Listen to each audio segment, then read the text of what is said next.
কাল রাজ্য মন্ত্রিসভার সম্প্রসারণ হতে চলেছে। ইতিমধ্যে এক্স পোস্টে কথা জানিয়েছেন মুখ্যমন্ত্রী শুভেন্দু অধিকারী। কাল সকাল 11টায় 35 জন শপথ বাক্য পাঠ করবেন। কথা বলবো, আমাদের প্রতিনিধি উজ্জ্বল মুখোপাধ্যায় টেলিফোনে রয়েছেন। উজ্জ্বল, কারা কারা মন্ত্রী হতে পারেন, সম্ভাব্য তালিকায় কারা রয়েছে?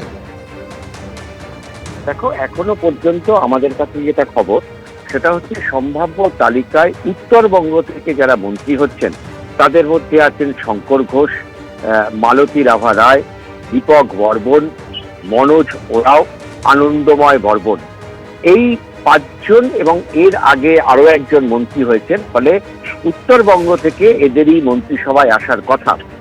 আমাদের কাছে যা খবর তাতে হচ্ছে তাপস রায়, শারদত্ত মুখোপাধ্যায়, জগন্নাথ চট্টোপাধ্যায়, উমেশ রায়, অশোক দিন্দা, অর্জুন সিং, পূর্ণিমা চক্রবর্তী, উত্তরবঙ্গ থেকে বিশাল লামা এবং ইন্দ্রনীল খা, এরাও কিন্তু মন্ত্রিসভায় থাকছেন এবং গুরুত্বপূর্ণ দায়িত্বে আসছেন, এমনটাই কিন্তু আমাদের কাছে খবর।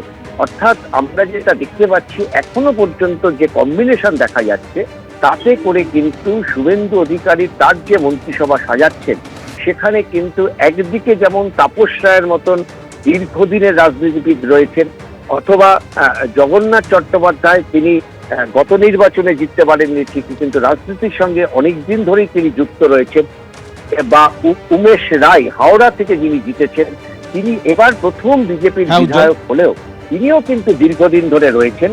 এরাও যেমন জায়গা পেয়েছে, অশোক দিনদারা যেমন জায়গা পেয়েছেন, আবার অর্জুন সিং বা যারা প্রথমবার জিতলেন তাদেরকেও কিন্তু অনেককেই এই মন্ত্রিসভায় নেওয়া হয়েছে।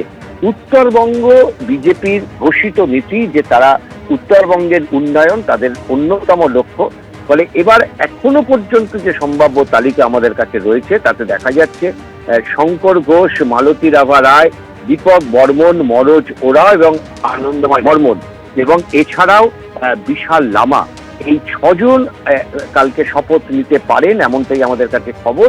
স্বাভাবিকভাবেই উত্তরবঙ্গের ওপরে কিন্তু একটা বাড়তি নজর দেওয়া এবং একেবারে বিভিন্ন প্রান্ত থেকে তাদেরকে নিয়ে আসা, অধ্যক্ষর পদে উত্তরবঙ্গের একজনকে বসানো এবং বাকিদেরকে নিয়ে আসা, অর্থাৎ উত্তরবঙ্গ বিজেপির কাছে অন্যতম টার্গেট এবং তারা উত্তরবঙ্গের উন্নয়নের স্লোগানকে সামনে রেখে ক্ষমতায় এসেছে।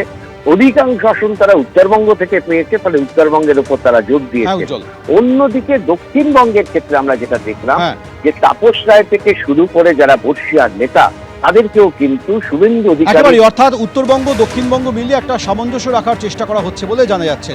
এবিপি আনন্দ, এগিয়ে থাকে, এগিয়ে রাখে।